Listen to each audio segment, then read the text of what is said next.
अमित लक्ष्मण इंगळे रामटेक, चंद्रशेखर नामदेवराव बोंडवे गडचिरोली, अनिता फुल चंद्रपूर, नदीम अहमद जावेद अहमद धुळे, शालिग्राम बनसुडे नाशिक, कन्नूबाई वाळा ठाणे, परमेश्वर माधवराव सोळंके परभणी, हेमंत राधाकिशन कनाके हिंगोली, असे 11 लोकांची पहिली यादी आपण राज्यात घोषित करत आहोत.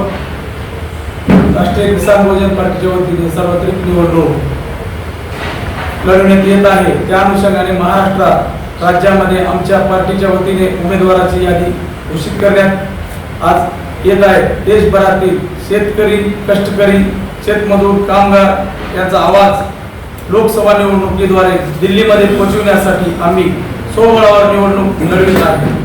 कारण महागाईच्या अटीमध्ये आजपर्यंत शोषित, पीडित, वंचित घटकांना न्याय मिळाला नाही. उलट महागाईंना झळ सहन करावा लागत आहे. त्यामुळे शेतकऱ्यांचे प्रतिनिधी खासदार म्हणून लोकसभेत पाठवण्यासाठी अधिकृत उमेदवाराची यादी आज जाहीर करण्यात येत आहे. तरी आमच्या यादीसह आपल्या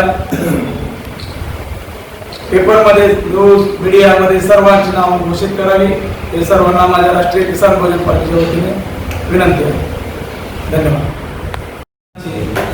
आणि आजपर्यंत आपण बघतो आज राज्यामध्ये काय चाललंय, कसं चाललंय हे सर्वांनी पाहत आहे. शेतकऱ्याला मदत मिळते, मुख्यमंत्री काम चांगलं करतं त्याला मान्य आहे, पण बाकीचे लोक त्याला कुठलं काम करू देत नाही. प्रशासनाला कुणाचं खतपाणी आहे. आज प्रशासनामध्ये जेवढे मुख्यमंत्री रात्रंदिवस मेहनत घेऊन शेतकऱ्यासाठी याच्यासाठी सर्व करतात, पण अधिकारी का करत नाहीत? सगळे फायदे निगेटिव्ह का करतात? कुठल्याही गोष्टी, कुठलंच काम होऊ देत नाही, दिशाभूल करतात. म्हणून आज जरी ते चांगलं काम करत असतील तर त्यांच्या बाजूने मी आहे, परंतु जी शासनाची बसलेली जी चोर आहेत लोक, हे कधीही काम होऊ देत नाहीत आणि चुकीची मिसगाईड करून हे करतात. म्हणून आज जनतेमध्ये आवाज उठवण्यासाठी आपण मैदानात उतरत आहोत आणि त्या लोकांना सर्वांनी मतदान करावं तुमच्या माध्यमातून मी आव्हान करतो. अरुण भाऊराव निटुरे, राष्ट्रीय किसान बहुजन पार्टी राष्ट्रीय अध्यक्ष. राष्ट्रीय किसान बहुजन पार्टीच्या वतीने लोकसभा निवडणूक 2024चे आपण उमेदवार आज 11 लोकांची जाहीर करत आहोत. 11 जिल्ह्यामध्ये कल्याण, औरंगाबाद, नागपूर, रामटेक, गडचिरोली, चंद्रपूर, धुळे, नाशिक, ठाणे, परभणी, हिंगोली या 11 जिल्ह्याची पहिली यादी आपण आज डिक्लेअर करत आहोत. आणि शेतकरी, शेतमजूर, बहुजन यांनाच आपण आज उमेदवारी देत आहोत. काय मुद्दे घेऊन उतरलात? आम्ही शेतकऱ्याच्या शेतीमालाला हमी भाव मिळाला पाहिजे, मजुराला काम मिळालं पाहिजे, शेतकऱ्याच्या जमिनी जे कोण हाबडत असेल ते परत दिल्या पाहिजे. धारावीचे काय घरं आहेत लोकांनी घेतलेले ते अदानी अंबानीलाच दिलेला आहे, तर त्या लोकांनाही 1,000 स्क्वेअर फूटचं घर त्याला दिलं पाहिजे. त्याला पार्किंगची जागा, त्याला काय ती बिझनेस आहे ते बिझनेससाठी जागा त्यांना दिली पाहिजे. असे काही बरेच मुद्दे आहेत. आश्रमशाळालाही आतापर्यंत कुणी पैसे दिले नाहीत, पण आज एकनाथ शिंदे साहेबांनी आम्हाला 1 महिन्यापूर्वी आश्वासन नाही, लेखी बी दिलं त्यांनी, पण प्रशासन पैसे देत नाही. कुठं अडलंय, कुणाचा अभय आहे त्यांना माहिती नाही. एक माणसाने दिलं तर दुसरे 2 माणसं काय करतात माहिती. कोणाबरोबर जाणार आहेत का आपण? लोकसभेची जी निवडणूक असते ती स्थानिक प्रश्नावरती नसते, तर ती राष्ट्रीय प्रश्नावरती निवडणूक. आणि या निवडणुकीमध्ये प्रत्येक खासदाराच्या मतदारसंघामध्ये जे 6 आमदार काम करतात, 6 विधानसभा असतात, 6 मग नेमकं तुमचे जे उमेदवार ज्या मतदारसंघातून लढत देणार आहे तिकडचे जे महत्त्वाचे मुद्दे आहेत जे लोकसभेमध्ये मांडले गेले नाहीत.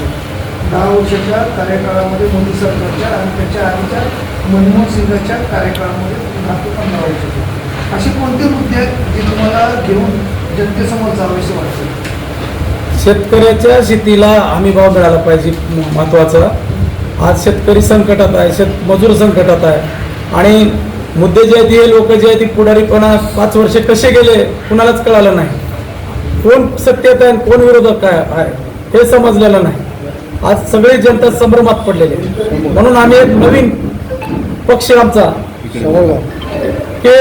नवीन पक्षाला मतदान करावं आणि नवीन पक्षाला त्यांनी संधी देतील अशी एक माझी अपेक्षा आहे. सर्वसाधारणपणे तुम्ही आपल्या देशाच्या अर्थसंकल्पाचा म्हणजे बजेटचा अभ्यास केला असेल जर तुम्ही निवडणुकीच्या रिंगणात आहात तर साधारणतः किती बजेट आहे सद्यस्थितीमध्ये आणि किती असायला हवं? अर्थसंकल्पाचं जे बजेट आहे ते बजेट फक्त त्यांच्या उद्योगपतीला दिलं जातं, गोरगरिबाला बजेट दिलेलं नाही. देशाचं एकूण बजेट किती आहे? साहेब दादा देशाचं बजेट मी कसं सांगू शकतो? एवढं देशाचं बजेट अपाट आहे. ते अपाट म्हणजे ते सांगू बी शकणार नाही एवढं बजेट आहे. 46 लाख कोटींचं बजेट आहे. सगळं जर यांनी नीट नियोजन केलं तर कुठलाही शेतकरी मजूर भिकारी फिरणार नाही. एवढे आपल्या देशामध्ये पैसा आहे, सगळं संपत्ती आहे, पण कुठं जातं आणि काय जातं कळत नाही. आज एक माणसाने काम करून राज्यामध्ये उपयोग नाही. मग आज रात्रंदिवस मुख्यमंत्री काम करतात, पण खालचे काय होतं काहीच नाही. अवलोकन केले म्हणून सगळं निगेटिव्ह अधिकारी मोठे व्हायला लागले तर, आणि एका माणसाला केलं दुसरा माणूस काय करायला कळत नाही. मुख्यमंत्री सह्या करत बसतात, पण बाकीचं काय लक्षच नाही. सर्वसामान्य लोकांच्या आरोग्याचा प्रश्न आहे, रस्त्यांचा प्रश्न आहे. मुंबई गोवा महामार्ग असेल, राज्यातील रस्ते खराब आहेत, त्याच्यानंतर वाढती बेरोजगारी आहे. मी तेच सांगितलं की याच्यावर लक्ष नाही, टक्केवारीवर जास्त लक्ष आहे.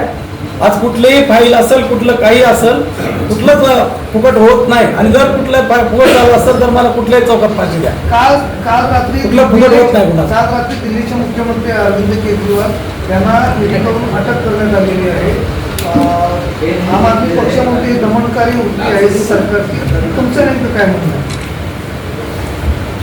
हे अटक करणं एक राज्याच्या प्रमुखाला योग्य नाही, करायला नको आहे. आज ते काही जरी झालं तर संविधानाच्या याच्यामध्ये ते आज मुख्यमंत्री पदावर बसलेले आहेत. त्यांची माहिती घेऊन सगळं काही जे असेल ती कायदेशीर कारवाई करायला पाहिजे होती, पण अटक करायला नको.